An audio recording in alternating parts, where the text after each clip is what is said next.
Ben ritrovati da Marco Angileri, un approfondimento dove abbiamo incontrato uno dei personaggi più conosciuti nel mondo dell'automobile, Orazio Pagani, fondatore dell'omonima casa automobilistica, produttore di alcune tra le più straordinarie supercar al mondo.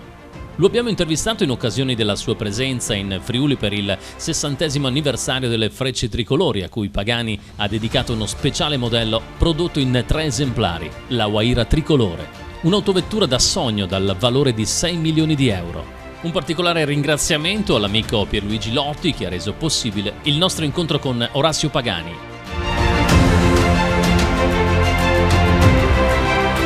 Come mai questa venuta qua in Friuli per Orazio Pagani? Abbiamo creato questa vettura che si chiama Huayra Tricolore per dare continuità a un lavoro che abbiamo iniziato più di 10 anni fa per il 50° anniversario delle Frecce Tricolori. Perciò siamo venuti in qualche modo a omaggiare questa incredibile pattuglia di grandissima ispirazione, insomma, per noi, perciò che ci ha permesso appunto di creare questa macchina un po' fondata sui principi delle Frecce Tricolori, no? Che sono incredibili. Possiamo dire Frecce Tricolori e Pagani, due eccellenze che fanno squadra in questo caso? Beh, diciamo, le Frecce Tricolori hanno una storia di 60 anni, noi abbiamo una storia di poco più di 20 anni, perciò ci auguriamo di riuscire ad arrivare ai 60 anni mantenendo così un livello come quello che ha mantenuto loro. Perciò adesso loro sono qua e noi siamo qui. Quando arriverà la prima Pagani elettrica? Abbiamo un team che sta lavorando su questo progetto da circa 3 anni, anch'io sono parte di questa squadra e non abbiamo fretta, nel senso che mai nessun cliente, mai nessun dealer ci ha chiesto una macchina elettrica, perciò ogni volta che parliamo in questi 3 anni stiamo lavorando in questo progetto, raccontiamo un po' di cose. Non c'è interesse al momento in questo. Noi in ogni caso stiamo lavorando con tanto entusiasmo, investendo anche tanto. La nostra è una ditta piccola, perciò gli investimenti devono essere sempre molto mirati, però in questo caso, diciamo, a differenza degli altri progetti che facciamo vedere un rendering già immediatamente, fortunatamente le vendiamo, questo è un progetto che non ha ancora PIL, non prende, insomma, però non vuol dire niente, bisogna lavorare. Non credo che sia in ogni caso proprio la salvezza del pianeta una Pagani o una Ferrari, una Lamborghini. L'automobile in questo momento elettrica diciamo è un'automobile molto pesante, richiede comunque una quantità di energia per produrla notevole, le batterie arrivano dalla Cina, perciò ci sono queste navi gigantesche che purtroppo non funzionano con l'energia elettrica e diciamo la produzione energia ancora a livello globale per un 90% è ancora una produzione fatta con gas, petrolio, carbone, nucleare, credo che sia solo un 15% del rinnovabile proprio a livello globale. Poi magari ci sono la settimana scorsa ero in Norvegia dove loro invece hanno la fortuna di avere un territorio che è 2 volte l'Italia, solo 5 milioni di persone e producono l'energia in modo idroelettrico, perciò l'energia è idro. Ecco, per loro è giustificabile, infatti lì ci sono tantissime macchine elettriche. E poi una vettura elettrica, una Pagani elettrica non avrebbe quel suono, quella musica del 12 cilindri. Sì, però diciamo, ok, le macchine oggi, certamente le macchine che noi siamo abituati a vedere, c'è anche una Ferrari, una Lamborghini, insomma sono macchine che hanno un sound fantastico, la possibilità di interagire cambiando la marcia, insomma ci sono tutta una serie di emozioni che oggi vengono anche, oltre al design, alla bellezza, alla storia, vengono anche date appunto da questo.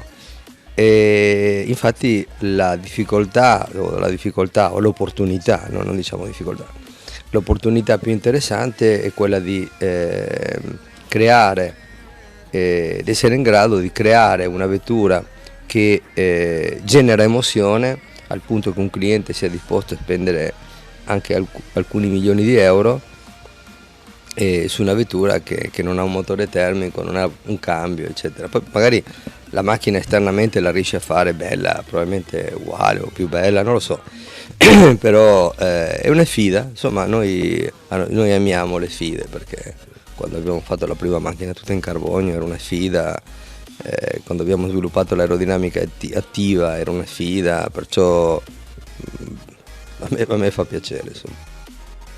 Nella storia di Pagani da sempre fondamentale la lavorazione artigianale, abbinata però a ricerca e sviluppo molto evoluta.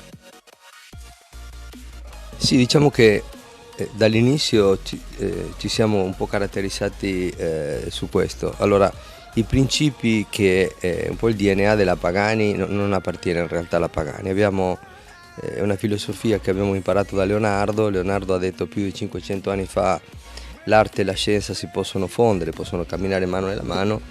Insomma, noi cerchiamo nel nostro piccolo di ispirati a questo concetto, di lavorare per cercare di fare una cosa bella, contrariamente difficilmente la gente compra. Cioè, alla fine, apro una parentesi, le nostre macchine incidentalmente costano un sacco di soldi, però non è una macchina che ti serve per portare i bimbi a scuola, capito? Perciò possiamo dire che anche per certi versi è una macchina inutile. Perciò la bellezza unita alla tecnologia, alla scienza, diciamo, possono generare questo interesse che fa sì che la gente compri queste macchine.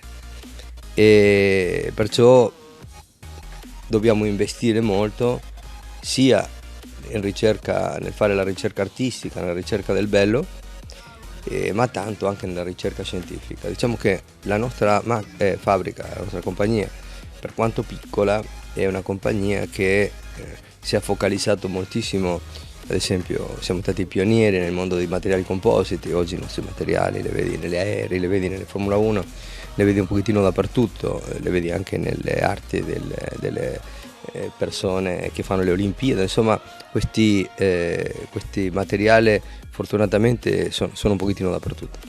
E la progettazione viene fatta interamente al nostro interno, perciò i nostri ingegneri, i nostri designer sono in grado di utilizzare praticamente tutti i materiali disponibili sul mercato, in grado di disegnare, di calcolarli e di applicarli.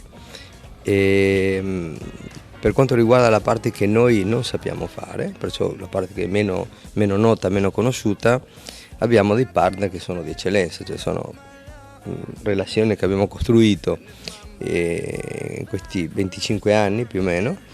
Una è quella con Daimler, con Mercedes AMG, no? Che è molto creativa, una bellissima collaborazione su cui noi siamo orgogliosi che una ditta che ha 140 anni di storia, che non ha mai fatto dei motori o non ha mai dato tecnologia a altre compagnie che non appartengano al loro gruppo, la nostra è una compagnia indipendente, e facciano i nostri motori Pagani creati per noi, più di 70 persone che lavorano su questi nostri progetti, perciò avere a disposizione tutti i cassetti di una compagnia che ha 140 anni di storia, che le puoi aprire e puoi dire: oh, questo potrebbe essere qualcosa che mi interessa, è veramente un privilegio. Un pensiero sui friulani che immagino piano piano abbia iniziato a conoscere. Ma diciamo che la cosa che mi piace è che la gente ha voglia di fare, cioè la gente ha voglia di lavorare, perciò io sono un appassionato del lavoro, perché penso che il lavoro è una cosa è l'unica cosa che ci può aiutare a creare una famiglia, a tirarla su, a avere una casa, avere quelle cose, diciamo, che hanno un minimo di solidità, e questo mi piace. Mia nonna materna era di Udine, era perciò non lontano a questi posti, e quelle volte che vengo mi trovo bene, perciò, e poi il posto è bellissimo. Un cliente Pagani deve avere una grandissima pazienza perché deve aspettare una vettura diversi anni.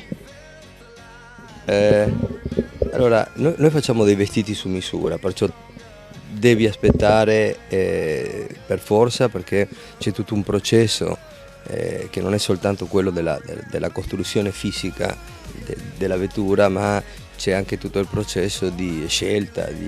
Normalmente i clienti vogliono quello che non c'è, perciò tu hai una gamma di colori, di 50 colori, e loro vogliono il 51esimo. Hai, non so, tante pelli diverse, ma vogliono una pelle che non c'è.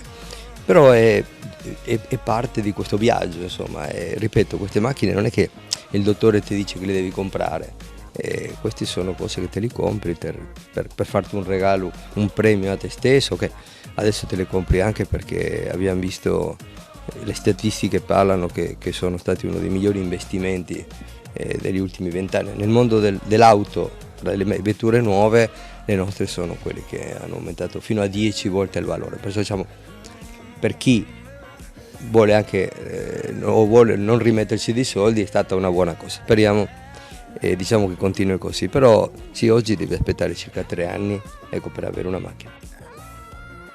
Pagani, Lamborghini, Ferrari, Ducati, Dallara, la sua visione della Motor Valley.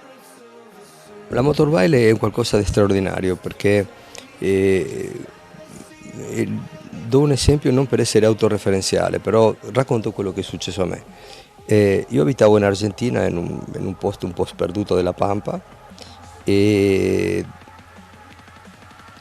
ho scoperto piano piano, attraverso qualche rivista che usciva in Argentina, che c'era la Maserati, la Ferrari, la Lamborghini. Poi man mano studiavo, guardavo quello, c'era sempre scritto Modena o Bologna, che era molto vicino. Perciò analizzando quello ho visto che queste fabbriche erano in un raggio di 20 km e avevano un'energia, una forza talmente grande che ha motivato tante persone, me compreso, a lasciare il posto dove era cresciuto, dove uno era cresciuto, per venire alla Motor Valley. E perciò, grazie a delle persone visionarie come appunto le persone che hanno creato la Maserati più di 100 anni fa, cioè teniamo conto che la Maserati ha più di 100 anni, la Ferrari ha più di 70 anni, la Lamborghini farà nel 2023 farà 60 anni, perciò è una regione con una storia importante. Ecco.